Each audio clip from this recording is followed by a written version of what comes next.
Hi, everyone, and welcome to the podcast. Today I'm excited to have with us Pamela Hodges, who went to Alberta College of Art and Design in Calgary, Alberta, Canada. Yay! And so that's where she studied photography. Then, after 4 years, she went to Japan and lived in Tokyo for 7 years, working as a fashion photographer for clients like Marie Claire, Al, Chase Manhattan Bank, and many more. Then she moved to California, married Nick, and had 3 children.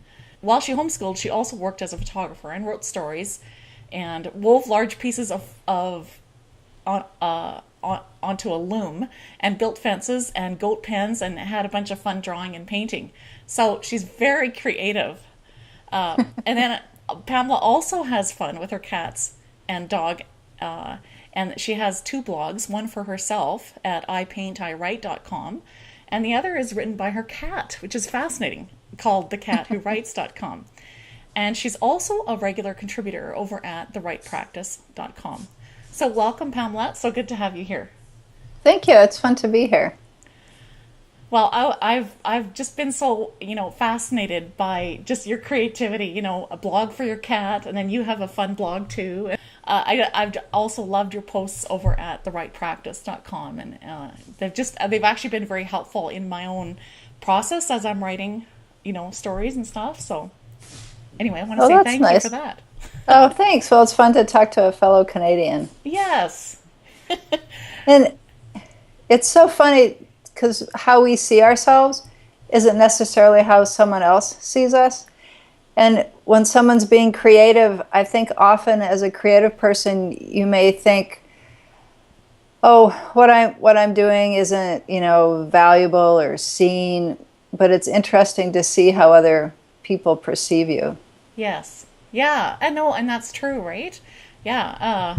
And you are bringing such value to the blogging community and also to the art community, and um, I think what you're doing is so great because you're helping people to get away from that feeling, like they have to be, their art has to be perfect, that they can, just relax with it. And so I love what you're doing. I think that's one of the biggest barriers that a creative person has to get over is this feeling of imperfection. Yes. And I know one of the questions you said, it was a statement. You are a successful blogger and artist. And I'm like, whoa, wait, is she talking to me? And even the blog I started, it took me almost 3 years to start the blog because I couldn't choose a typeface. I couldn't choose a design. So my husband said, just start one. Yeah. And my first post was, this is imperfect. And Yeah. I didn't want anyone to look at it. I didn't want anyone to read it. Yeah. Because and sometimes I think that even as adults, we deal with life like we dealt with when we were 8.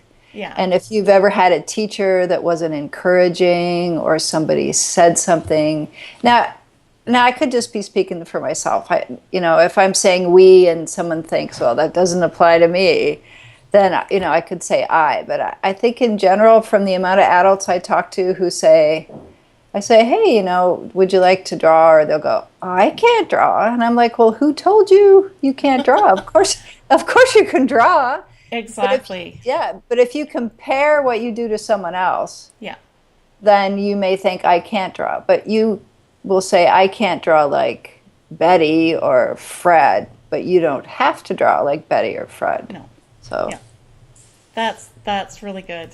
No, I love your perspective on that. It's very, it's very freeing. Artists of all kinds, right? Writers, painters, right, yes. people that draw, photographers, right? And so that's amazing. Well, do you mind if we kind of just start in on, maybe you wouldn't mind sharing, a little of your story and how you came to be like a painter and a photographer as well as a writer, and maybe share your inspirations along the way? Oh, thank you. Well, when I was little, I always wanted to draw. I just was drawing all the time. My dream was to grow up and be a painter. And, in the mid-'70s, there's not many, well, the mid-'70s in rural Saskatchewan. Yeah. Like, my parents must have thought I'd be a starving artist somewhere, so I was encouraged to follow education. So I was going to be a teacher. My first year, I took an education class, and I think I got 62 in it. I barely passed, and I got a 90 in my art class. So I was registered for the second year of education, and I had a summer job in Moose Jaw. Yeah. Came home and I dropped out of all my education classes, and I said, I'm going to be an artist. I got a job vacuuming carpets at 4 in the morning at Sears to pay for my classes. I took printmaking and another art class. Yeah. And then I moved to Calgary, Alberta, and went through a 4-year art program. Now, how I ended up in photography, I'm not sure, because I always wanted to be, my dream was to illustrate children's books. And I had a teacher. It was a realistic drawing class, and my art is not realistic. You know, the painting behind me, it's like bold, colorful, like more mood, or like my cat doesn't have to look like a cat and it's still art. And he said to me, I'm not recommending you for the graphic art program. And I don't know what was in, I was in my I think I was 20 then. And I just said, okay, he knows. So the words that we say to young adults, even to people that are peers, and it's so easy to just take that in and go, oh, okay, no, I can't do that. So at some point in someone's life, and in my life it was, recently, that I decided, no, I am going to be a painter, and my drawings don't have to be realistic, and my paintings don't have to be realistic.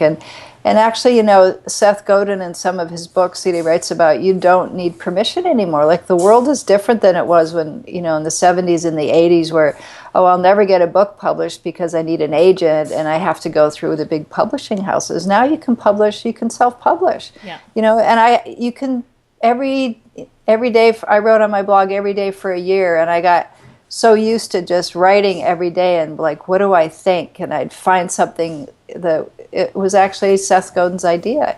Look for something every day and write about it. And then every day you write, you get used to writing. Now, I'm not doing that right now because I'm trying to work on, now I said trying. Oh, Lord, the book I'm trying to finish, but I am going to finish it. So it still needs to be illustrated. It's all edited, and I have a foreword for it. But see, even though I'm encouraging people every day, it's not like I'm saying, okay, listen to me, I have it all figured out, because I don't. I'm figuring it out, and I'm sharing my figuring out process as I go. So I want to encourage people because it helps me to help someone else. Yeah, and that's so great. Pamela, I was just recently listening to what was his name? Oh, Chandler Bolt. He was on Joanna Penn's podcast, The Creative Pen, right? And he was just saying, and I guess I hadn't thought of it like that before, but what you just said triggered that. That someone who is 2 steps ahead of you is really the best person to learn from. If someone is like 60 steps ahead of you, they might not remember what it was like. Oh, right. Yeah, that's a good point. Yeah, and so kind of what you were saying is, that, you're just kind of figuring it out as you go.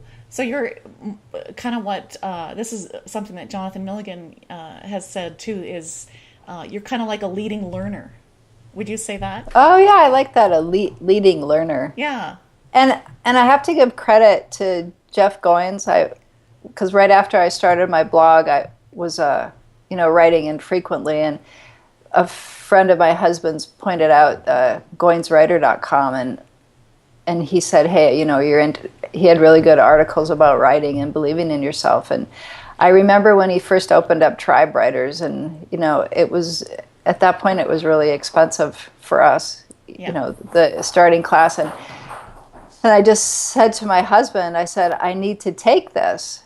And so often I'll say to my spouse, or like, I'm always asking for permission, and sometimes it's, can I have permission to not from my spouse, but can I have permission to have my own ideas? Can I have permission? And who am I asking it from? The world?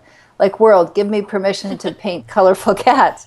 Like, I don't have to ask permission. No. Like, that's what I want to do. Like, so it's like we want permission to be who we are, because growing up, our teachers told us who we were, our parents told us who we were, and sometimes, like, who do you want to be when you grow up? Well, I'm still asking myself that, and it's not an occupation. It's not like nurse, lawyer, doctor, writer, but who am I inside? And then the permission to be myself. Mm-hmm. And the biggest thing is when I face a struggle is I can do all things through Christ who strengthens me. Yeah. And that makes the difference. Yeah.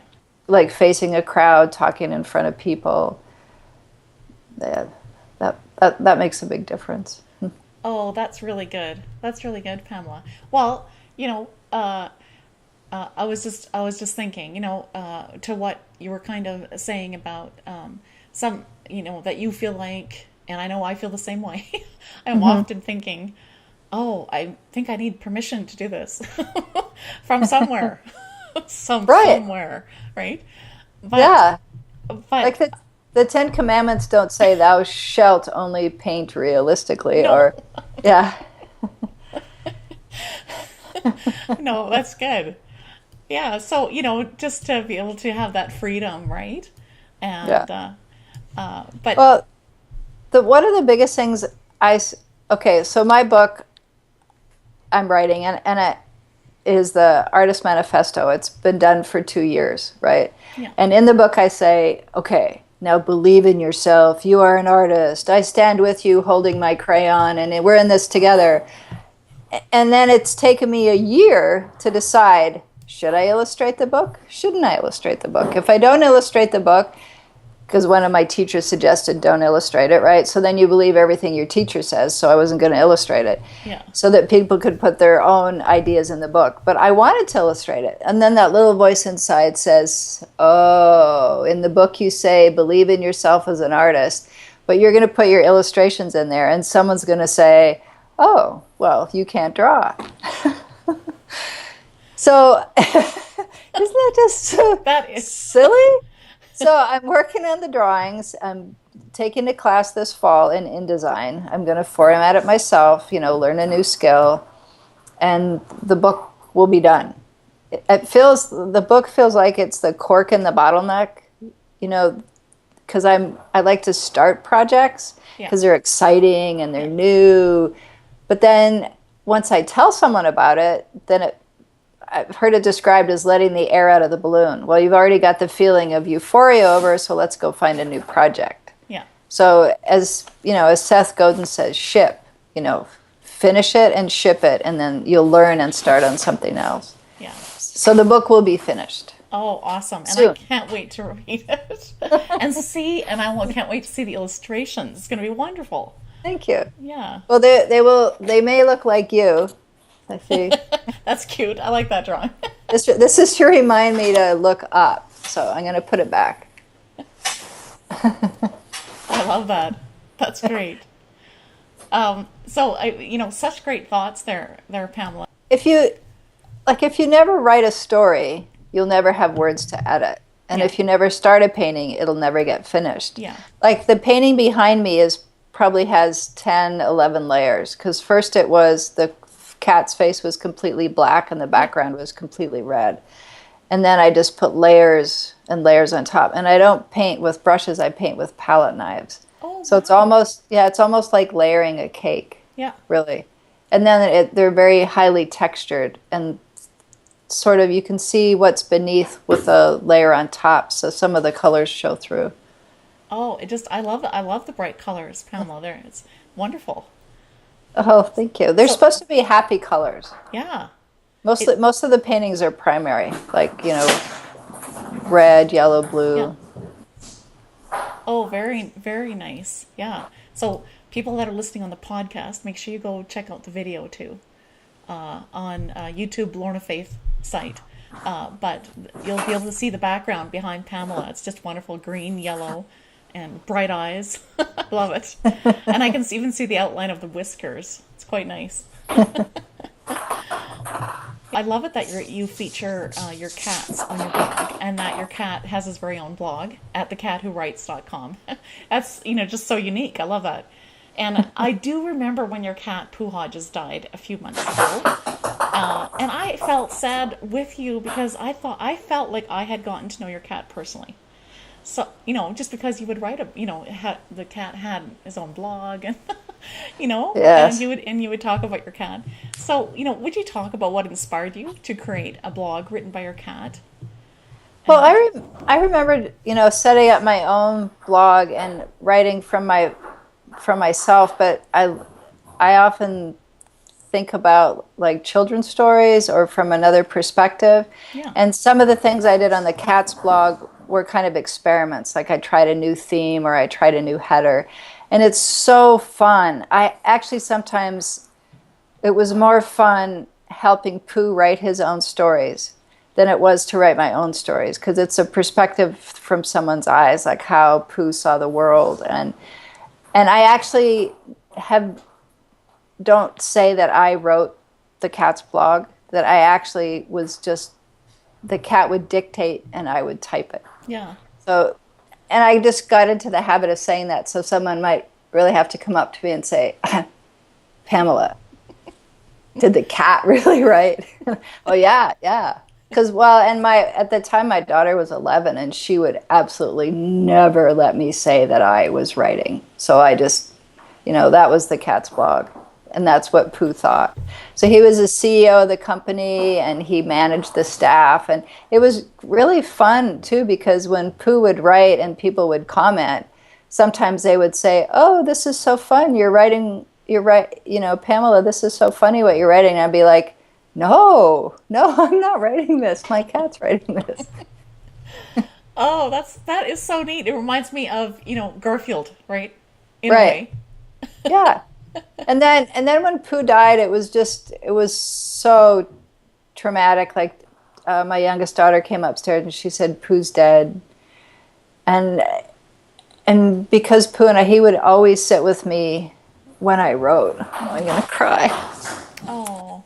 Yeah, I really loved him. I have his little box of ashes. Oh my goodness. Yeah. So we've never done it with anyone else, but it says Pooh. Oh, wow. And this is his bow tie. Oh, wow. So Martha the dog was writing for a while, which was really funny because people would go to the blog and it would be, this would be Martha talking. I know, I'm a dog writing on a cat's blog. And now we have Harper. She's taking over the blog. Yeah.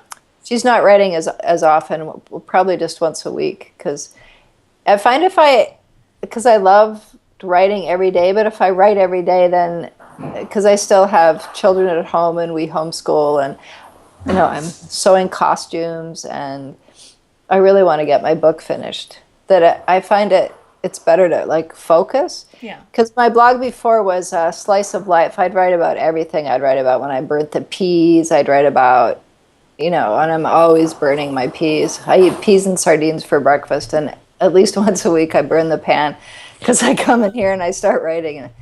So I should either wear a timer or just never leave the kitchen. Because I have some good habits, but I have some bad habits. But writing from the cat's perspective. Oh, and anyone. Well, no, not anyone. If anyone wants to, I should say any animal. If any animal would like to guest post on the blog, we do take guest submissions. But it's from an animal. People are not allowed to write for the animal's blog. So if you have a cat, Lorna, they'd have to have their own Gmail account and their own Gravatar, so that when they comment, it's from the animal's perspective. Oh, okay. Oh, that's cute. Yeah. I love that. That's great. That's so great. And actually, something like that would really attract children too. Right. Right? I love writing for children. Yeah. I have a few manuscripts that I'm working on that I'd like to submit or else self-publish. Yeah. Oh, that's I just love that. So it's such a unique idea. I think that's great. So you have all of this, all these ideas. I mean, which we just established, and so you're not only a writer, but you're an artist and you're a photographer.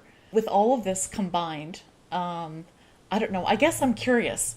Now this is an inspired question from kind of just from listening to you talk, but how do you find time for it all? And do you have like a schedule of so I'm gonna write like an hour a day, or I'm gonna paint at this part of the day and not the other part, or how do you figure that all in? And homeschool, of course, because you have other stuff going on. Right. Well, right now, how I spend my time, honestly, is I rearrange all the furniture and I don't write every day. So you asked, like, what are my habits? The only thing I do every day is clean the 7 litter boxes. So I have to change how I get stuff done. Yeah. What has been suggested to me is to laser focus. And I learned that it's possible because I had to completely rearrange one of our rooms was used as a storage area, and I had to completely clean it out. We had company coming. And if I focus on one thing, then I can get it done. So I want to set up a schedule. That's actually one area that I'm looking to, learn from someone else that has a schedule. Stephen Pressfield said he wakes up every morning and he has a routine. He's, gave some suggestions. Actually, the cat interviewed Stephen Pressfield for The Right Practice, and Stephen gave Pooh. It was Pooh who interviewed Stephen Pressfield. They were actually really good friends. He was quite upset when Pooh died. Pooh actually would send emails to Stephen, and that's so great. Stephen would talk to Pooh. So they were quite good friends, and agreed to be interviewed by a cat, which shows that the man is very intelligent to want to be interviewed by a cat. Yes. And Pooh had asked him, what do you do about bad reviews? And he said he doesn't read any. Oh. Because if you believe the good reviews, then you have to read the bad reviews. Like the War of Art, one of my favorite books that has really helped me fight resistance. It's, has like over 200, or it was like 300 5-star reviews, and there's like 30 or 40 1-star reviews. And he said, like, these people hadn't even read the book, and like don't read the 1-star reviews. Mm-hmm. Like, you don't. I think people are looking to be validated. Like you might wear, even in, I don't know if guys do this, but in how they dress, but like, accept me, will you accept me? Am I wearing the right clothes? Are these shoes acceptable? And maybe that's something I struggle with when I'm going into a room situation, like to try to blend in. I like it when my art stands out, but I prefer to wear black. My one concession is red glasses. Besides,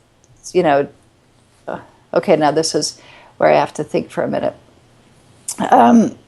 About getting a good habit. The Twyla Hart in her book talks about having a habit. She'd get up every morning and go dancing. So I get up, I walk the dogs, and I clean the litter boxes, and then I come in here and write, or I'm, working on, I didn't put any by my desk, I'm working on drawings. So I'm finding that I have so many things going on that I'm actually Whitney English, who has the day designer, and actually scheduling time. Yeah. And then turning off all my notifications, so that I just work for 25 minutes, and then, okay, now I go on to another project, and schedule my time with InDesign. If I don't do it in the morning, I'm finding that life gets carried away in the afternoon, because I'm making lunch for the kids, or we have a new puppy, she goes out quite often during the day. So I'm definitely learning in that area. Well, obviously, because my book hasn't been done. I haven't finished my book. But so that's where there. Yeah, I'm almost there.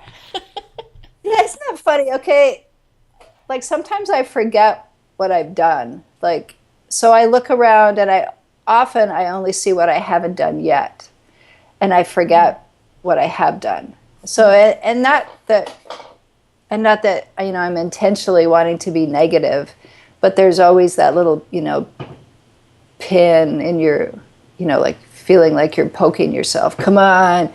Or it's really the negative voice of resistance. You haven't done it yet. Why do you even bother? And, and it's a daily battle. Yeah. And it's so cool what Mr.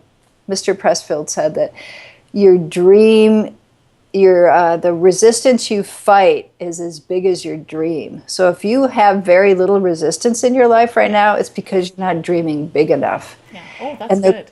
Yeah, I just love that statement. And, how big is the shadow of the tree of your dream? If you have a small shadow, it's because you're not dreaming big enough. And the more you dream and the bigger your dream is, if you get scared or more anxious because you're pursuing something, it's because it means something to you.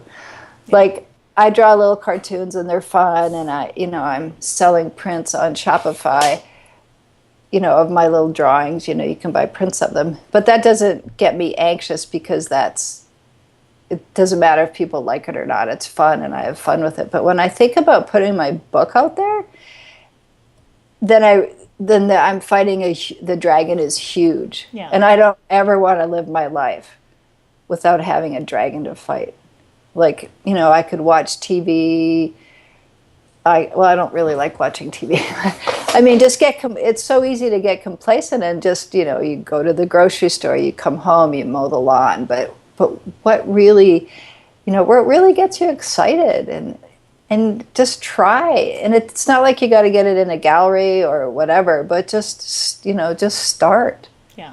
Start drawing. Yeah. Oh, that's really good. And I think there's probably a lot of people listening that needed to hear that, little talk about slaying the dragon of resistance, because we all face that, right? Yeah. Especially, and I remember actually Jeff Goins saying that one time on his blog, that you're scared of the most. Right. Is the thing you really should be doing, because that means there's something in that. Right. It might be that it's more the authentic you, or something. There's something in that that's going to resonate with other people, right? Right. And I don't know. I remember that and feeling more scared as I read it. Right. But no, there's lots of wisdom there. So speaking of resistance, did you have any of that as not long ago you became a regular contributor to Joe Bunting's quite large website now, therightpractice.com. Right. And did you have to overcome some resistance or fear, or as you started to contribute to that? Well, my contact with Joe was actually, the cat was writing for the Right Practice. He had a regular column. And then when Pooh died, yes. Yeah, it was called Cat Chat. Pooh had started to interview authors. And then when Pooh died, I had the opportunity to work for the Right Practice. And it was like, oh, yeah, sure, I'll do it. And then when I'm actually doing the writing, like, oh, my Lord. I had just had a story go up on Tuesday. Yeah, I read that. It's good. Oh, thank you. About writing a story for someone you love, and so Monday I'm at my typewriter, and then I'm like, oh, this is so hard, and then I'd lay on the floor, and I'd think, oh, I got to prove my point. Like, you can't just say, oh yeah, there's some successful children's books that have been written, and they were written as bedtime stories. Well, it's like, okay, prove your point. So then I'd have to do research, and then I'd write a little bit, and I'd say, oh, and then I'd lay on the floor again. I was going to email Joe Monday night and say, I can't do this. It's so hard. And then I finished it at like 1:30, and I'm just like, okay, just quit your whining, make your points, and then it just started to come. So I realized that when I'm writing something of substance, I need to start farther than the day ahead of time, like, because I had the idea in my head, so that I actually have time to formulate it. And then I didn't like my beginning at all. I couldn't think of how to tie it in personally, because you just don't want to start out like blah, blah, blah. This is what I think. So, and then Joe's really good about, he'll notice something like in my third paragraph with he'll bring it up and put it as the lead in. So he's good about helping, Oh, that's good. fine tune it that way. Yeah. And then I do the illustrations for it, which is really fun. And then so Tuesday morning is when Joe gets it. And I wake up, I think I went to bed around 1:30, and then 6 in the morning, I wake up and I'm like, oh, I know what that first paragraph should be, because I needed to tell a story about when I told my kids stories. Yeah. And now I wish I had written them down. It was this little rabbit, and he would defend the king's romaine lettuce. Like there was all these other rabbits that would come and try to take the king's lettuce, and he had a sword, and he was out there fighting. And so then it's personal. Yes. Any story is always better if there's a personal element to it. So I love writing for the right practice. But that day before, or that when I'm actually doing it, I'll write for like an hour, and then I'll just lay on the floor and go, oh, I can't do this. Well, sometimes it's when we're sort of, daydreaming or, lying on the floor or looking out the window, whatever it is. Right. Sometimes that's when the thoughts really Actually, start to take a break from it. Sometimes I'll just go and hold a cat for a while, or go brush the dog, walk the dog around the block, and that helps. And even on my blog, it's funny because I've learned so much from doing the right practice is the whole idea of actually teaching something. Because often I'll just write, oh, I burned my peas, haha, or, like there's a little moral lesson there. But to actually really put, like the piece I wrote about what if Andy Warhol had gotten a D in trigonometry. Yeah. So I'm... That's good. I like that. That'll often people focus on, or we're actually taught that, if you go through school and you get a bad grade in something, work really hard and improve that grade. But when did anyone ever say to us, hey, I see you have a natural ability in music, or you have a natural ability in writing. Let's encourage you to pursue how you've been gifted. Like, yes. All of us have been gifted. We're fearfully and wonderfully made. Yeah. God gave us curly hair, or our natural abilities. And Andy Warhol, I was looking through this book I have, and I'm like, oh, he got a D in trigonometry. That's so cool. Because he didn't care. He didn't study trigonometry. And I've always had this little, there's two in my family, me and my brother, and he was just so good at math. And he's an engineer, and I was always like, oh, I'm not good at math. Well, who cares, really? Yeah. I don't want to be a mathematician, and I use a calculator. Thank you very much. And when I built the fence, I did it all longhand, and then you double check your work. So, yeah, buy a tape measure. Yeah, learn a skill. And then if you want to learn something, then learn it. There's no reason you can't go back to school. Like, I'm going back to school to take classes, and I don't care if there's people in there younger than I am. There's no rules that say, oh yeah, that's one of those, thou shalt only go to college when you graduate from high school. And if you haven't learned it now, then too bad. There's no rules like that. No. So, and it's not like you need to quit your job and do something else. I love what Jeff says in his book, The Art of Work, pivot and, start following where you want to be, and, you can make adjustments in your life. And I think that goes back to then what we talked about before, asking for permission. Yeah. Do I have permission to take a night class, or can I learn something new? I have gray hair, or my children are all gone. Like, if you want to go back to school, go back to school. Yeah. If you want to, and you don't have to learn at school. There's, other places to learn. But if you want to learn it, then you can learn it. Yeah. There's a lot of wisdom there. My favorite saying is, don't stop dreaming. You're not dead yet. That's good. That's when you can stop. Yeah. You had such great, I've kind of, I've stalked you a little bit on your blog and also on the right practice. Hope you don't mind.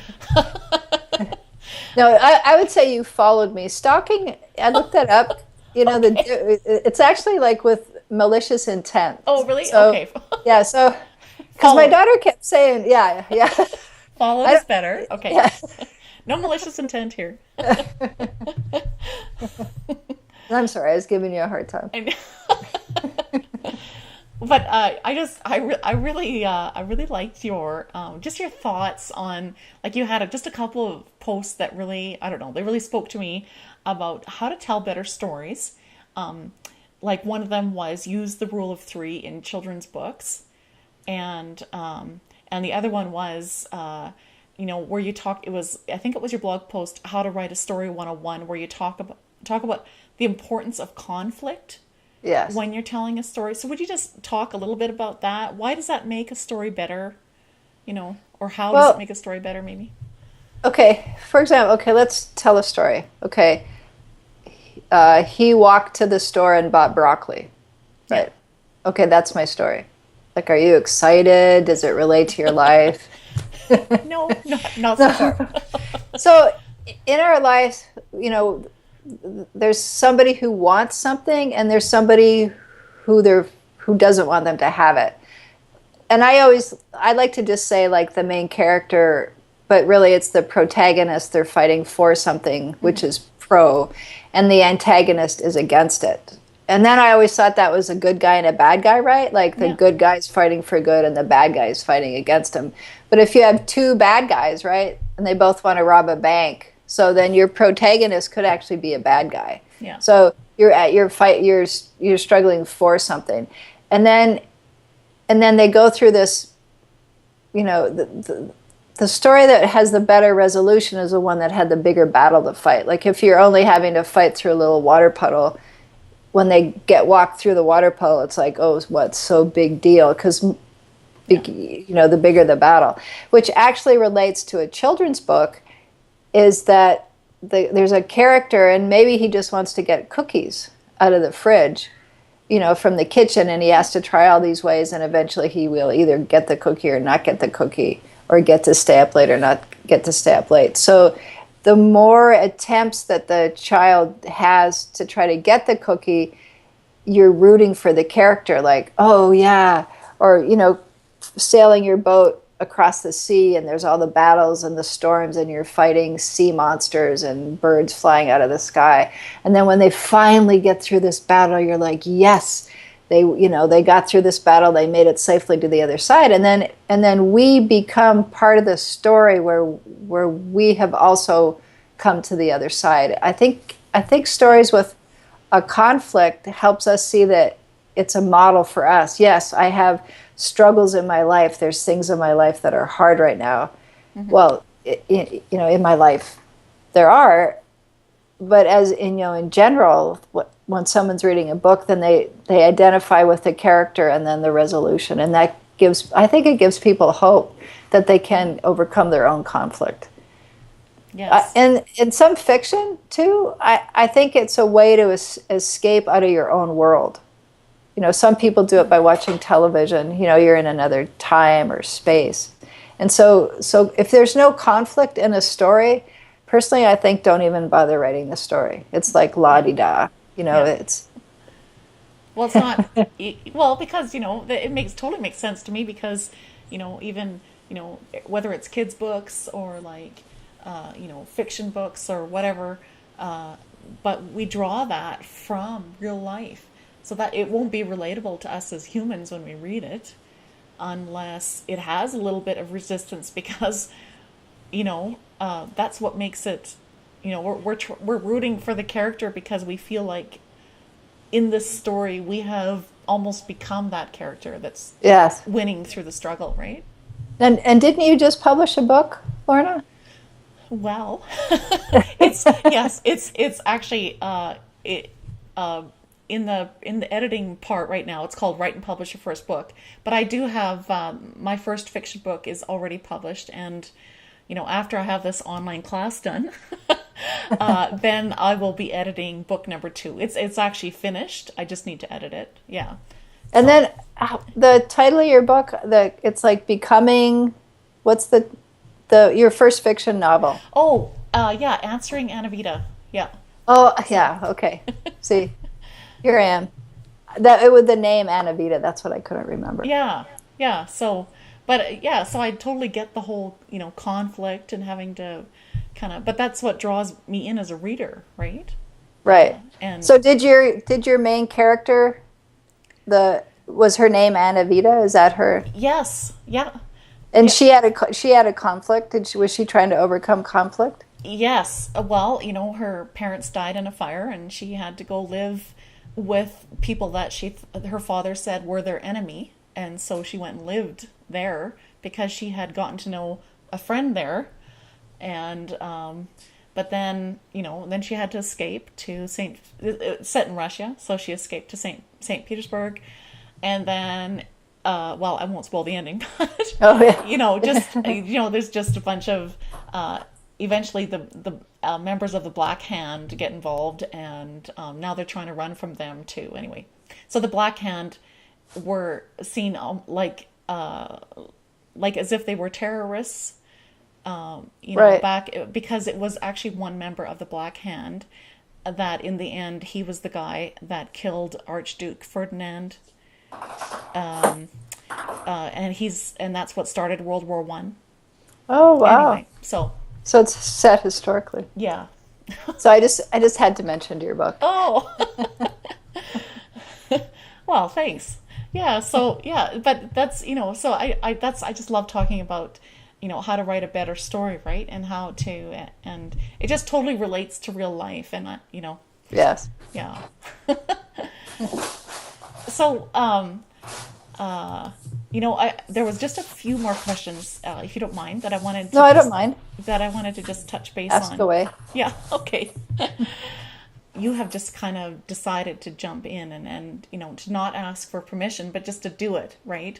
Yes. And what would you say to someone who is maybe, maybe has been told that when, either when they were in elementary school or something, or even later, if they felt like they were told that, you're never going to be a writer, and even if it was one of their dreams, maybe they actually believed that, and what would you say to someone who is still trying to decide, and it's like those negative voices are winning? What sort of advice would you give them? I think you have to stop listening to the voice, and that you just begin. Yeah. Like, you don't have to, like, buy a pencil or a stick of graphite Yeah. and a sketchbook and just start drawing. Yeah.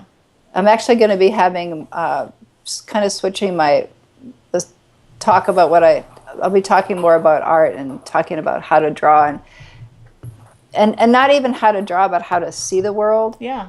So if you see the world in a different way, like look at shapes and shadows, and so if you want to be a writer, you don't have to go, well, I need to write like this person or that person. Just start writing. Yeah. You may have a certain kind of writing that you like. Mm-hmm. I know it was, I think,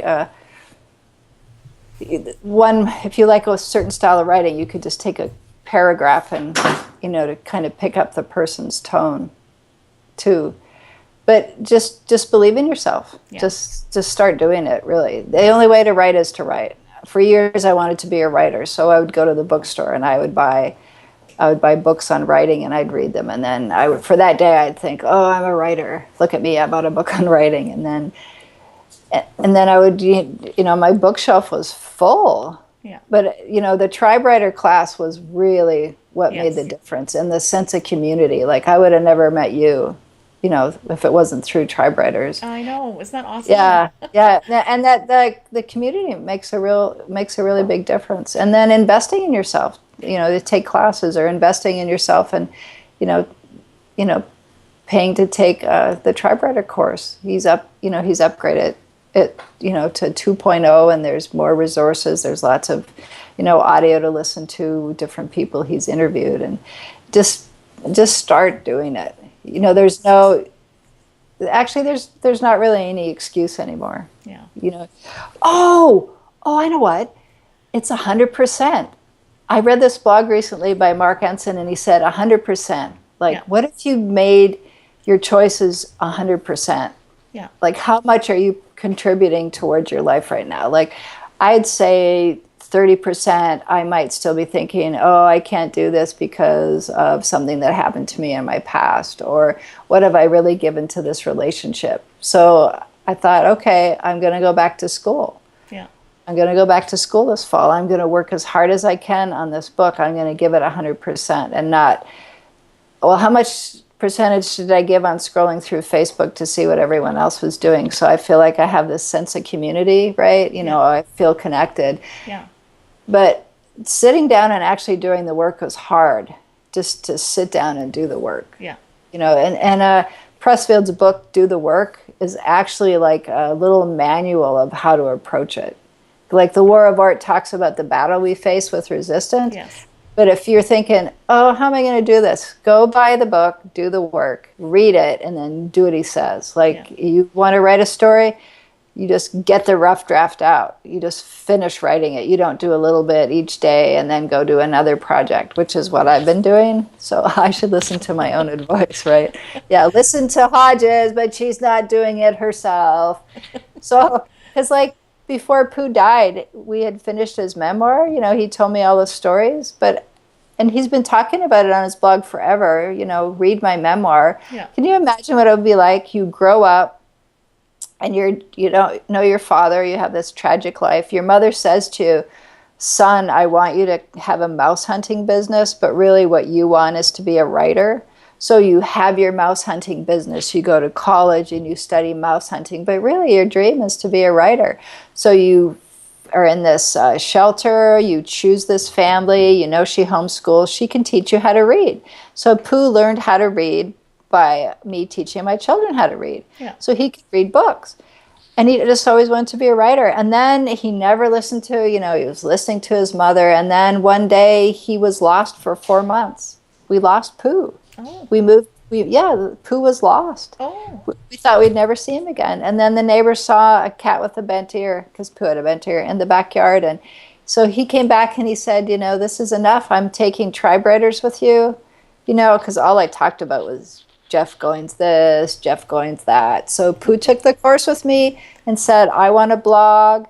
And right before he died, he got his dream. He was a regular writer on the Write Practice, you know. Oh, I love that. Yeah, so he had his blog. He could write on his blog, but he was actually a writer interviewing writers for a writing blog. Yeah. So Pooh died and he had his dream. Yeah. So basically that's Pooh's book. Yeah. And he told it all to me, and it's almost finished being done writing. Yeah. Love that. So what do? I scroll Facebook, right? Yeah. Don't scroll Facebook. Just read if people tag you. Use your email. Stop scrolling Facebook. Actually, who was I talking to? Was I talking to you or was I talking to me? I do the same thing. I know. But I really like your tip there. That just reminds me of doing those 20 or 25-minute blocks of time. Mm-hmm. I find that really helps. And then, yes, go ahead, take a little break, and then get back to it. And then, right. Or how much you're going to, write that day. But that's really helpful. Yeah, it's like we have a saying in the wall, like what are the signs of being an adult, right? Yeah. You know, can you finish something? Discipline? Yeah. I don't have, there's nobody there anymore. Like I'm not in a classroom and a teacher's saying, you will sit there for 45 minutes and finish your history homework. We're adults, so we have freedom to be irresponsible. Yeah. So if you're not getting something done, who am I talking to? I guess me. I mean, people are listening, so I don't want to sound like I'm scolding you. Hey, if you're not getting it done, it's your own, I don't know, I probably shouldn't say that word. It's your own fault, right? You can't blame anyone else. No. So on your deathbed, okay, right? You're dying. You got 1 day left to live, maybe an hour. And people will say to you, do you have any regrets? And so they lay in there, and you say, these are your last words. Please, dear God, can I check my Facebook wall one more time? You're not going to say that. No. It's true.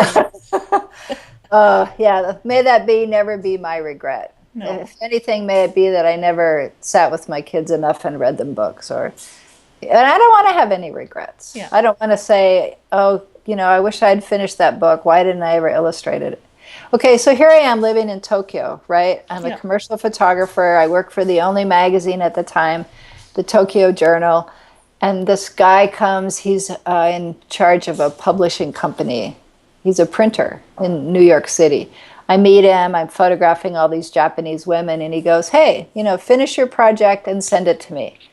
He gets like all these submissions, and I never finished it.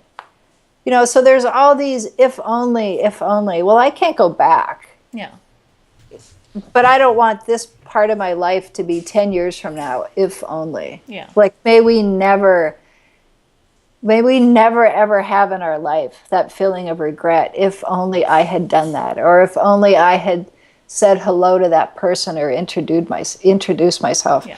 Like, I'll go up to anybody and say, hi, my name's, Pamela, nice to meet you. And at the Tribe Conference, there's going to be people there. Yeah.